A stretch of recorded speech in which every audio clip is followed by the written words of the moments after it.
recently I've been seeing some massage therapists I follow on social media announce that they're closing their practices after years in business. Most of their goodbye messages were heartfelt, and it sucks to see them unable to stay open. Something that I did notice in several of their announcements was that one of the main reasons they needed to close was due to the economy. I try my best to not be too negative, but the whole economy thing isn't going to get better anytime soon. But there is a tremendous opportunity to not only survive the tough times, but actually thrive through it all. In this episode, I share first how to survive the economic downturns so you can stay open, but more importantly, how you can leverage it all to thrive going forward.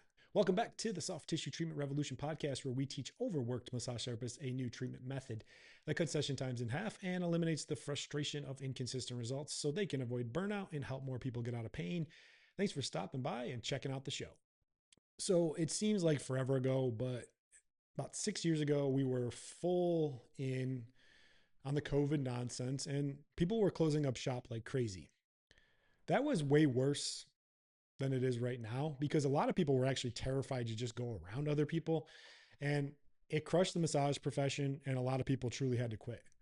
The problem now is money's just tight for everyone. This is going to be the third time I've seen it in my own career.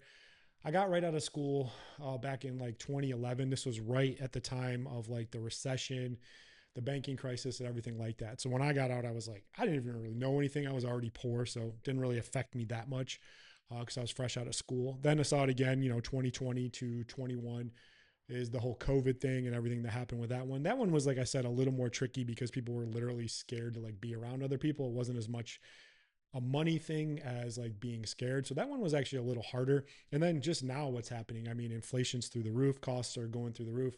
People are getting laid off. They're not making as much money. The economy just sucks no matter what we say. And, people are having trouble and they're struggling. So what's happening? In all honesty, people just have less extra money to spend on things and they're really trying to figure out what they can cut out to help their budget. Goes back to that. I know it hit a little hard back in the day when they basically told, massage therapists that they were non-essential versus essential. And a lot of nonsense came from that. But when people are looking at massage as more of like a luxury or a treat or something like that, instead of something that they truly need, it ends up being one of the first things that they want to cut out of their budget. There's two directions you can go. The first is just a fixed mindset. There's a really good book called Mindset by a lady named Carol Dweck. I definitely recommend reading it and checking it out. With a fixed mindset, you just make excuses and you blame everything else and you close up shop and you lie to yourself that it wasn't your fault. And then you go home and, play the victim and say, oh, it wasn't my fault. I tried, but the economy just sucked. Or you can have a growth mindset. You can adapt, you can change, and then you can thrive. Clearly, I'm on the growth mindset pathway and I don't want anyone to play the victim. So if you don't want to play the victim and you want to keep going, here's exactly what to do to survive all this. Number one is focus on providing a solution to a problem and less on providing services. Number two, narrow down what you do and first get to be the best in your area at fixing that problem, then become the fastest at it as well. Next is sell the people that value their money. No, I said that wrong. Sell the people that value their time more than their money. Next is get them to see the treatment as an investment instead of something that comes out of their budget. Something I learned early in my career was people have like two types of like money. They have their budget money, which is like everything they need to survive, food, shelter, going out to eat, taking care of their family. Then they have like the project money, where if something goes bad, they got to tap into that. Maybe their roof has a problem. Maybe their AC goes out. Maybe they have a problem with their car. They're going to find a way and they're going to borrow money or they're going to tap into that extra money because it's there as project money to actually fix their problem. We want their injury to be a project type of thing as well. Like, because if their shoulder doesn't work or their back hurts or their neck hurts, that's a big deal. It isn't a luxury to get rid of that. They have to get rid of that.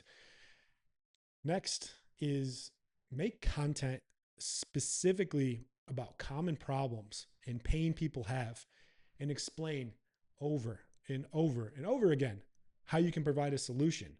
Do that and only do that as much as you can. I always say to people, I'm like, what do you got more of, time or money? And a lot of people that are struggling making money in their practice tend to have a lot of time And there are things you can do. You can make content, you can share things, you can educate people about what you do. Who cares what it looks like? Who cares what you sound like? Who cares about the lighting? Just get out there and share. That's the beauty of social media and YouTube and Google and everything like that. You can get your information in front of a lot of people as long as it's telling them what you can do and how you can help. So why do I actually like when the economy takes a downturn and things start to get bad?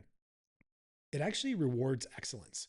It gets the mediocre providers out as an option to people and allows you to, you know, gobble up the market share and truly thrive in the downturn.